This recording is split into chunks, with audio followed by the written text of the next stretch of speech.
Meron po tayong 3 options na pwede niyong pagpilian ngayong nakapakinig po kayo ng cancer webinar na to, ha? Anong 3 options? Number 1, you may decide to do the Western medicine. Ano po yung Western medicine? Yan po yung opera, chemo, radiation, brachy. Pwede niyang gawin nyo. Number 2, you may decide to do the alternative medicine only. Ano naman yung alternative medicine? Itong itinuturo ko. Or, you may also decide to do the CAM. Doc, ano po yung CAM?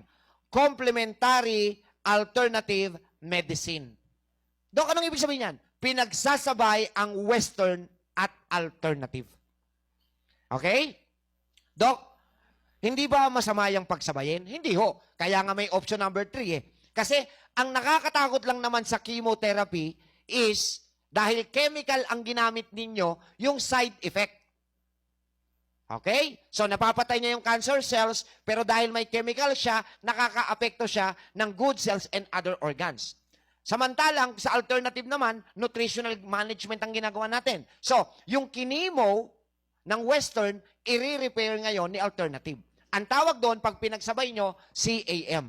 Complementary Alternative Medicine. Kayo, masusunod, hindi po ako. Kasi ang doktor sa buhay nyo, kaya lang naming mag-advise, maging guide, pero hindi kami pwedeng magdesisyon para sa inyo.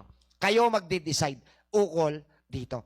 Make sure lang na nakapakinig na ho kayo ng buong health forum. Ngayon, kumbaga, shortened period lang yung ginawa ko dahil I'm discussing about cancer cells. Kasi once na mapatay natin ang cancer cells, mapatay natin, natunaw natin yung bukol, nagbago ka ng lifestyle mo, ano pa ang dahilan para bumalik si cancer? Wala na. Bakit? Hindi na siya pwedeng mabuhay sa isang katawan na punong-puno na ng alkaline, na punong-puno na ng nutrisyon, wala na masyadong lason. As of now, asahan nyo, intoxicated kayo. Maraming toxins, kaya po buhay si cancer cells. So, kailangan natin tanggalin yung toxins. Okay ba yun? Okay?